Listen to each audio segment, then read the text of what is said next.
The world held its breath. Cameras captured every frame. Reporters murmured quietly. The United Nations Global Security Summit in Geneva had officially commenced.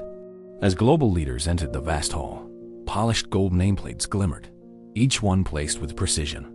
One seat stood out. It bore the name Captain Ibrahim Traoré of Burkina Faso. Just beside it, another carried a name that echoed louder, Donald J. Trump. Then, a shift. Trump halted mid-step. His eyes locked onto the seat beside Traoré's. He hesitated, frowned, and leaned toward his aide, whispering something. Moments later, an assistant rushed in, discreetly removed Trump's nameplate, and placed it on a chair far across the hall. Whispers turned to gasps. The camera zoomed in. A heavy, uncomfortable silence settled over the room. But Captain Traoré didn't flinch. He remained still composed, upright, unbothered. People whispered, "What just happened? Why did Trump refuse to sit next to him?" A journalist posted, "Trump just switched seats to avoid Captain Traoré." Live. Embarrassment or something deeper? Traoré, unfazed, walked calmly to his seat. Alone. He sat, eyes fixed across the hall on Trump. The tension was palpable, the silence deafening. Then, without fanfare, Traoré leaned forward. He adjusted the microphone and gently cleared his throat. The room froze. The moderator hadn't even spoken yet, but everyone was waiting. "I am here," he began slowly, his voice steady, not to make enemies, but to speak truth. Journalists perked up. CNN, BBC, Al Jazeera, all went live. Traoré continued, "If a man refuses to sit beside you, ask yourself, what truth is he running from?" Stunned silence. Trump said nothing. His jaw clenched. The cameras caught him whispering once more to an aide. But Traoré didn't break. Eye contact. He paused, then said quietly, "I came here because my people do not eat speeches. They eat rice. They drink clean water. They sleep in peace. I didn't come for politics. I came for life." A few in the hall grew misty-eyed. Delegates from Mali, Niger, even some from Europe nodded subtly. He had not raised his voice once, but his words struck harder than thunder.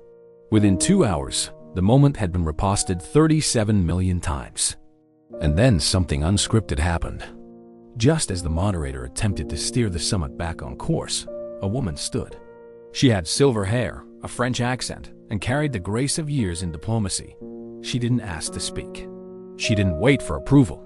Her voice trembled. "I have sat in these rooms for 3 decades, she said, "and never have I heard words like that. Not with anger, not with fear, but with truth." She pointed to Traoré. "You, Captain, you remind me of Lumumba, of Sankara. You speak for Africa, but somehow you speak for all of us." The room fell still again. Captain Traoré nodded, softly in thanks. Across the hall, Trump crossed his arms, jaw clenched tight. The moderator cleared his throat. Let's begin with the first item on the agenda." But it was already too late. The summit wasn't about policy anymore. Not about climate, not oil, not trade. It was about presence. It was about dignity. And for the first time in decades, a man from a small, often overlooked nation had shifted. The weight of power in the room using nothing but words. And yet, this was only the beginning. Because outside those walls, a protest was building. A movement was rising. The summit's towering glass walls couldn't hide the scene unfolding beyond them. Outside, hundreds had gathered waving. Handmade placards that read, "Dignity for Africa," "Stand with Traoré," and "Let Truth Speak." They weren't just Burkina. Among them stood French students, Ghanaian doctors, exiled reporters, even a few retired U.S. veterans, holding signs of peace. Inside the conference, delegates' phones buzzed nonstop with updates.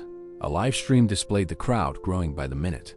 One woman held up a photograph of her son killed years ago in a drone strike. Tears streamed down her face as she whispered, "He just wanted a school, not a war." Back inside, Captain Traoré remained still, eyes downcast, lost in thoughts too deep for cameras to capture. He had witnessed what the world often ignores. Children dying from poisoned water, mothers dividing one yam between 3, starving mouths. Trump sat across the hall, expression hard, arms locked, as though the wave of support outside meant nothing. But it meant everything. For the first time, the voice of a small, often overlooked nation had reached the very doorstep of global power.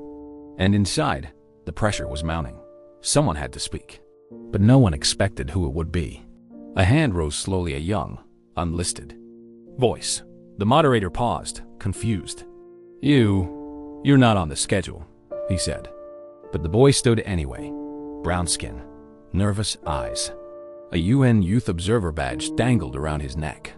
I don't need to be on any list, he replied gently. I just need 5 seconds. The room held still. Cameras tightened there. Zoom. He turned toward Traore. His voice trembled, but his words rang clear. My name is Kofi. I was born in a refugee camp in Niger. I watched my father die waiting for medicine that never came. But last year, I heard about a young captain who took the gold back from the West and gave it to his people. Kofi paused, eyes moist. You inspired me to study leadership. Today, I skipped school just to hear you speak. You could hear the emotion tighten throats around the room, even among diplomats there to debate. Then, slowly, Traore rose from his seat and walked over to the boy. He said nothing, simply placed a steady hand on Kofi's shoulder and gave a small, firm nod. That quiet gesture said more than 100 speeches. And then, unexpectedly, Trump pushed his microphone forward. Every head turned. Was he finally about to explain why he'd avoided Traore? He tapped the mic once. His face was tight, composed, calculated, but he said nothing. Instead, Trump slid his chair back, stood, fixed his suit, and walked out. The entire room froze. Gasps spread like fire. A delegate whispered, "He's walking away," from the conversation. Others looked on, stunned. The cameras caught his every step as he exited, ignoring reporters calling his name. Traore didn't react. He didn't blink. He simply watched, calm, silent, unshaken. Then, softly, he leaned into the microphone and said, "When silence is used as a weapon of power, our response must be truth, not rage." The room erupted in thunderous applause. But deep within him, something stirred. Traore wasn't angry. He was exhausted, tired of being treated like a stranger in rooms he had earned his way into, tired of watching African voices ridiculed while their people suffered in silence. But now, the whole world was watching, and he knew his next words had to matter more than ever, words that would not just be heard, but felt, words that could break the world open. And so he waited for the perfect moment. Captain Ibrahim Traoré sat in silence as the cameras captured every breath, every blink, every second. He blinked. The world watched, but few could see the burden he carried. In his mind, the faces of his people were etched like stone. He remembered the dusty streets of Ouagadougou, the hungry children playing near broken wells, the mothers who whispered prayers for just one peaceful night. His hands clenched quietly beneath the table. Years of resistance lived in his bones. Years of standing tall against colonial shadows, of defying powerful nations that deemed his homeland too small, too irrelevant. But tonight wasn't just another summit. It was a trial. Could he carry the hopes of Burkina Faso without breaking? Could he speak for the voices muted by war, muffled by hunger? His heart ached for the farmer whose land was stolen by greed, the student who left school to feed her siblings, the old man who watched his grandchildren vanish into foreign lands, chasing futures that may never return. Now, every eye was on him, waiting. Traoré's lips moved in a vow only he could hear, a promise to never forget, to never bow, and to never stop fighting. Because this moment wasn't about headlines or applause. It was about dignity. And in the stillness, he found something rare, a deep and unshakable resolve. Then, the energy in the room shifted once again. From the far end of the hall, a young Canadian delegate no older than 28 rose to her feet. She wasn't listed on the schedule. "I must speak," she said, voice firm but trembling. Emotion trembled in her words. "I come from privilege," she admitted, "but my heart breaks for those the world leaves behind, like the people Captain Traoré stands for." She turned toward him. "You remind us all that true leadership is not about control. It is about sacrifice." The room held its breath. She spoke of her grandmother, a war survivor who once told her that real courage speaks louder than any weapon. "I believe in your vision, Captain," she said, eyes glistening. "And I stand with you." Traore's eyes softened. He nodded with quiet gratitude. And for a brief, powerful moment, the divide felt smaller. Politics gave way to humanity. Prejudice faded beneath shared truth. Even Trump, watching from the edge of the room, seemed shaken. This summit was no longer what anyone imagined it would be. Outside, the chants from the crowd rose like thunder. Justice. Justice. The summit neared its end. Traore had been asked to speak last. He stood slowly, steadying himself under the glare of the lights. The room went completely silent. He looked around, not just at faces, but at cameras, at screens connecting millions across the world. Then, with a voice both calm and commanding, he began. "My people taught me this dignity is not something handed to us. It is something we earn." He paused. "And when the powerful refuse to sit beside us, it is not fear that drives them, but their refusal to see us as equals." A hush swept through the crowd. Tears filled many eyes. "But I do not come here seeking their approval," he continued. "I come demanding justice, not only for Burkina Faso, but for every nation whose voice has been buried beneath silence." For a moment, everything stopped. And then it happened. A woman in the front row stood and began to clap. Then another followed, and then another. Within seconds, the entire room rose to its feet in a standing ovation. Traore hadn't raised his voice. He hadn't demanded respect, but his words had shattered the ice. Still, the moment wasn't over. As the applause faded, tension crept back in like a cold shadow. Every heart was still tuned to him waiting. He adjusted his jacket. The weight of generations rested on his shoulders. Then, he spoke again. "When a leader refuses to sit beside you," he said slowly, "it is more than rejecting your presence. It is rejecting your worth." He looked up, steady. "But I do not seek recognition from those who have never recognized my people." His voice remained steady, but behind each word lived the stories of millions who had endured suffering in silence. In Burkina Faso, children walk miles just to find clean water. Mothers bury not only their children, but also their dreams. We live with the consequences of indifference, of greed. The room grew still, quieter. Eyes glistened across the hall. "I am not angry," he said. "I am hopeful. Because even in this silence, I see the strength of my people. I see the power of truth." He paused. Then, softly and firmly, added, "We will no longer be ignored." A single tear slipped down his cheek. Somewhere deep in the room, a camera lens caught it. After Traore's words, a ripple began to spread. Delegates whispered in hushed tones. Some pulled out their phones, already sharing live clips. Social media exploded.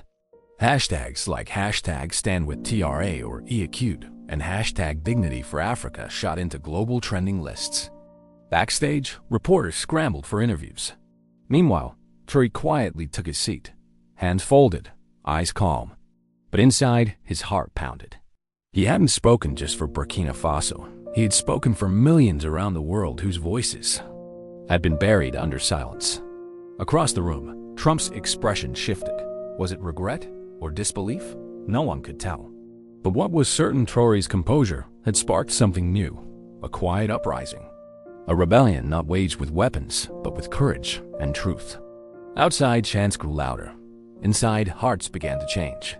For the first time, the summit wasn't just about policy. It was about justice. And just when it seemed the moment had peaked, an unexpected announcement echoed across the room. A surprise press conference immediately after the summit. Curiosity erupted. The atmosphere buzzed with tension and anticipation. Traore rose again, the weight of a continent resting on his shoulders. But instead of fury or pride, he carried something far more powerful, a quiet, humble smile. He stepped forward. The crowd outside was still chanting. Live feeds were rolling. He raised the mic. "I do not stand here to divide," he said, voice soft yet unwavering.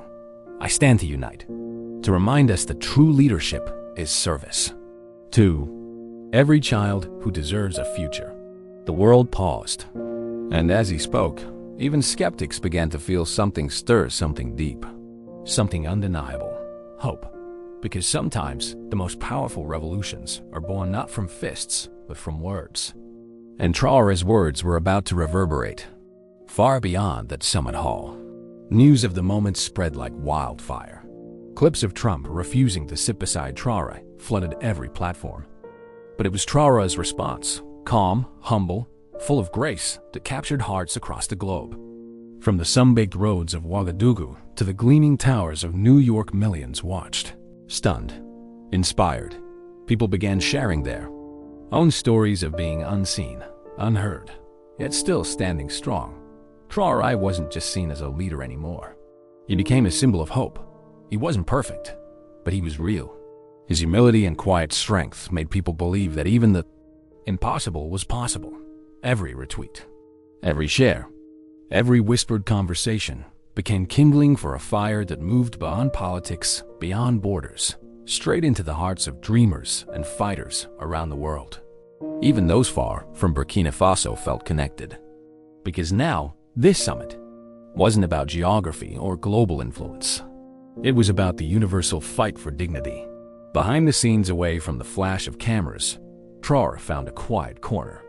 A young aide approached him cautiously. "Captain," she said gently, "the world is watching. They're inspired. But there are forces trying to silence this moment." Traore gazed out the window. His eyes were distant, but unwavering. "This is just the beginning," he replied, almost in a whisper. Truth has a way of breaking walls. The path was never meant to be easy. He thought of the sacrifices, the friends he had lost, the sleepless nights spent questioning if the struggle was worth it. But then he saw them again. The faces of the children back home, their eyes wide with hope, their smiles bright with belief. He clenched his fist. For them, he whispered to himself, "I will keep speaking." And that night, in the stillness, a leader quietly renewed his vow, not to bow, not to break, but to keep standing. The next morning, headlines ignited across the world. Traore's triumph, when silence spoke louder than words. Newsrooms buzzed. Commentators clashed. Some mocked, others praised. But most felt something deeper, a stirring, a shift. In classrooms, teachers showed the clip to their students, teaching lessons on courage, dignity, and standing tall. In cafes, strangers spoke of leadership and the quiet power of respect. Across continents, protests didn't rise against Traore, but for the dignity he had come to represent. Because this was no longer just a story of two men. It was a story about all of us. A story about rising when the world tries to hold you down. And suddenly, the question on everyone's lips was no longer, "What did Traore say?" It became, "What will we say when it's our turn?" News of the summit had already set the internet ablaze. Clips of Trump refusing to sit beside Captain Traore flooded timelines. But it wasn't the refusal that captured the world's heart. It was Traore's calm response. From the dusty paths of Ouagadougou to the skyline of Manhattan, millions watched, stunned. They didn't just see a politician. They saw themselves in every quiet moment they were overlooked, in every time they were silenced. People began sharing their own stories, tales of being ignored, dismissed, and yet finding strength in the silence. The world began to see Traore as more than a leader. They saw him as a symbol of hope. He wasn't flawless, he was human, and that made him powerful. His humility, his quiet strength made people believe again, believe in the impossible. Every share, every post, every whispered conversation around dinner tables and schoolyards was fuel to a growing fire, one that burned not just through politics, but through the very soul of those who still dared to believe in justice. Even those far from Burkina Faso felt it, a bond, a call, a reminder that dignity has no borders. Inside the summit, behind the cameras and away from headlines, Traore stepped into a quiet corner. A young aide approached, visibly nervous. "Captain," she whispered, "the world is watching. They're inspired, but there are voices trying to silence this moment." Traore looked out the window. The world beyond it was blurred, but his eyes were sharp, focused. "This is only the beginning," he said softly. Truth always finds a way to break walls. And again, the thought returned to him. The path ahead will not be easy. He remembered the fallen, the lonely hours, the weight of doubt. But then again, the children, their eyes, their hope. He clenched his fist once more. For them, I will keep speaking. And so that night, in the silence, a leader recommitted to the fight, not with fury, but with quiet, unshakable resolve. Not to bend, not to fall, but to rise, again and again. The very next day, the world would awaken to headlines of fire. Traore's stand echoes worldwide, and people everywhere would ask not what he said, but what they would say when their moment came, because this wasn't just a chapter in politics. This was a lesson in dignity, a story now belonging to us all. You may silence a voice, but you cannot silence the truth.